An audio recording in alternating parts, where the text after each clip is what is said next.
hospital, and specifically the NICU or the NICU. Melanie has asked me to do the talking tonight because she figured she wouldn't make it through without crying. I'll do my best, but no promises. So, I'm not sure our story is much different than any other family. I know there are many other families here tonight who have had children spend time in the NICU. But we're honored that you asked us to speak, and so here's a little story of ours. Can you guys hear me okay? Is that better? Yeah. All right. So, at one time, Melanie was a member of this guild, and we have attended this event. We were talking about it 5, 6, 7 times here. We're not sure how many times over the last 10 years. Certainly the most memorable for me was the Cirque du Soleil evening, if you remember that one. Dr. Shepard, who many of you know, made an extra donation of $100 that evening for a dare of mine that I ended up with a little tomfoolery swinging from the trapeze during dinner, and Chuck had some extra money that night for the tomfoolery. So, but this story about our daughter begins about 2 years ago when we were blessed with a surprise pregnancy. We had 3 children ranging from ages 11 to 6, and we were a happy little family of 5. And all 3 being in school, Melanie finally had a little breathing room and a little free time to herself when she came home and said, "Now I know why I felt so crappy. I'm pregnant!" I won't tell you what the rest of that conversation was. Where's Maddie? And the pregnancy was going quite smoothly for the first 35 weeks. And out of the blue, Melanie says to me, "I need to have another ultrasound." And whether it's mother's intuition, I would consider it divine intervention. She demanded, for no reason other than there's just something wrong. I need to have another ultrasound. And during that ultrasound, in the 35th week, we did in fact find an issue. Somewhere between the week 20 standard ultrasound and the week 35 ultrasound, our daughter had a hemorrhage up in her brain, in utero. And it had clotted and was blocking the flow of cerebrospinal fluid through her brain, causing hydrocephalus, swelling on the brain. So, let me see here, hang on. Turn the page. And depending on the severity of this hydrocephalia, our daughter could have mental disabilities or even cerebral palsy. We needed to act fast, and needless to say, we were in shock, but we needed to find a pediatric neurosurgeon. And before this day, I had no idea that a pediatric neurosurgeon actually existed, but I learned very quickly. And we needed, with this pediatric neurosurgeon, to find a more detailed diagnosis of what was going on and determine what the best course of action for this child was going to be.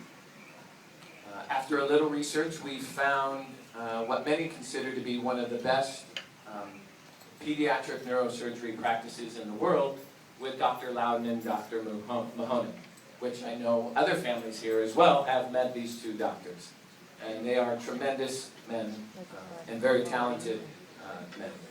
And we owe a lot to Dr. Loudon. So in one of our first conversations with Dr. Loudon, he said to us very clearly, "This baby needs to be at CHOC, no other hospital but CHOC."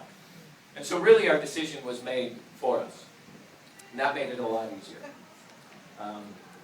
But what a blessing it was. From the beginning, our experiences with CHOC were a blessing, and the experience, while traumatic, ended up being quite extraordinary. Melanie had a scheduled C-section at St. Joseph's Hospital, and our daughter Emily was born. And a team of 7 or 8 neonatologists, specialists, and nurses all rushed her over to CHOC and she was admitted into CHOC within 20 minutes of her birth.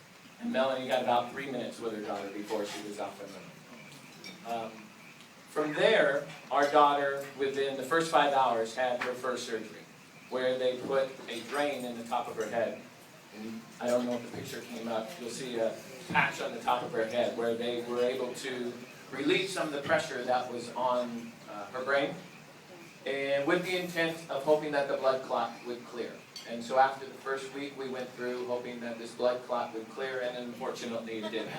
And there we go. So after a week of being in the NICU, Emily went through a second surgery where she received a shunt in the back of her head, which is basically or essentially a bypass of the spinal fluid getting out of her brain, and so that the fluid would no longer cause the pressure on her brain. During these 2 weeks that Emily was in the NICU, Melanie and I spent every day there at the hospital. The first week, Melanie was a guest of St. Joseph's and was in the maternity ward and was wheeled back and forth between the two hospitals daily. But the second week, Melanie was released, and we got a chance to drive up daily from Ladera Ranch up to CHOC. And as you can imagine, during these 2 weeks, I spent a lot of time in the NICU waiting room. Either entertaining family and friends, because there's a limit on the number of people that you can have bedside in the NICU, returning phone calls, replying to emails, or simply trying to get an hour or two of work in. The current waiting room wasn't the most ideal of circumstances for those chores of mine. But at the time with an infant in the NICU, I obviously didn't mind. I had stuff to get done. But looking back, could the experience been better? Absolutely, certainly. Cell reception wasn't great inside there. And if I did get a connection, the television was on, the one television that's in the waiting room, and I had the Today Show or SpongeBob or the Dukes of Hazzard on in the background while I was trying to make a phone call.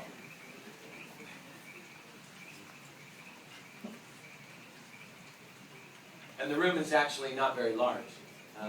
So sharing Emily updates with family and friends, either in person or on the phone, with other families sitting there in the room, was always a little uncomfortable.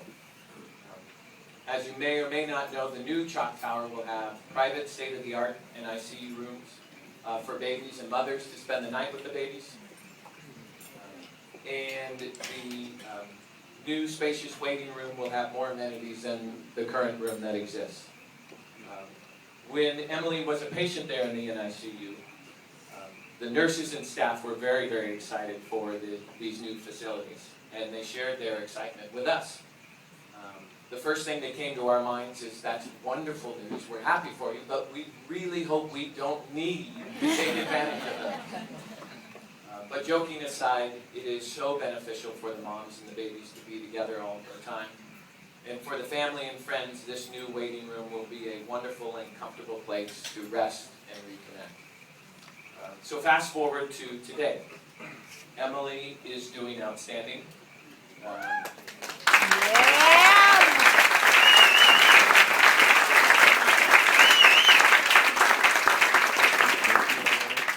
And since leaving the hospital, she's been in for one other surgery, for a revision to that shunt that we installed in.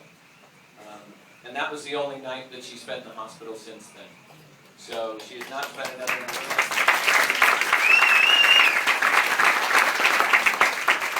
Neurologically, she's completely fine.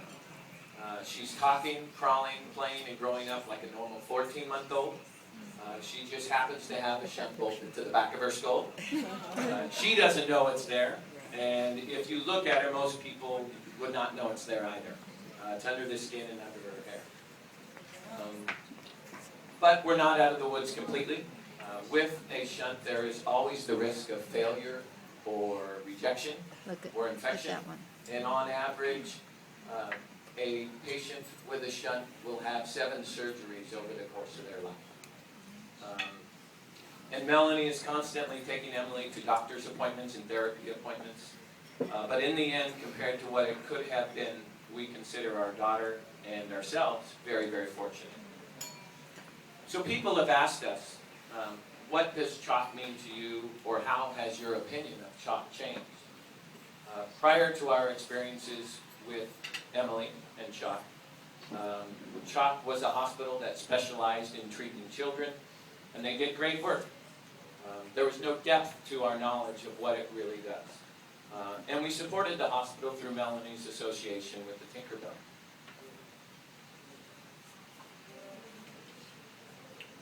But after going through this ordeal with our family and Emily, chalk means a whole heck of a lot more to us. Today we see chalk as a hospital that provides tremendous medical care for thousands of families with thousands of different issues. And it's a place where families go through so much, with struggles and successes, sadness and elation, setbacks and cures, all with the constant support of wonderful doctors, nurses, and staff. And we owe a tremendous amount to chalk. We also owe our family, friends, and our community more than we can ever repay them. For the 2 weeks before Emily was born, and for the 2 months after her birth, Melanie and I, or whoever was caring for our other 3 children, we didn't have to cook a meal. We were fed physically, spiritually, emotionally by our community, and it was a wonderful experience. It was a very special time for our family as we look back on it. I don't know how we would have gone through this life event without the support of our Ladera Ranch and Holy Trinity Catholic communities. And we are internally indebted to them all for the support that they gave us. For the last 14 months, or I should say here, lastly, I would like to thank my wife, Melanie. For the last 14 months,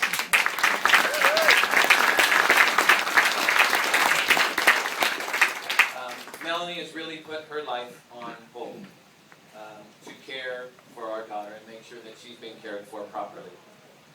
It's said that your child, or you are your child's best advocate. Nowhere is this truer than in this case. Melanie continues to meet with specialists and therapists to make sure Emily is being properly cared for. And Emily's success today is due in large part because of Melanie's efforts.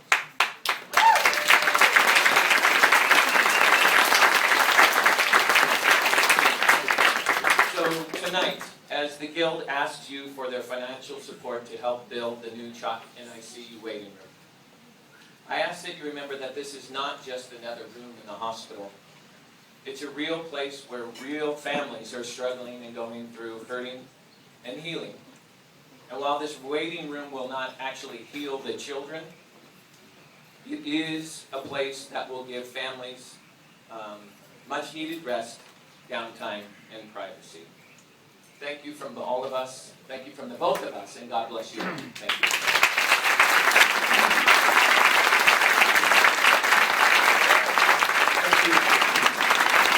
Thank you,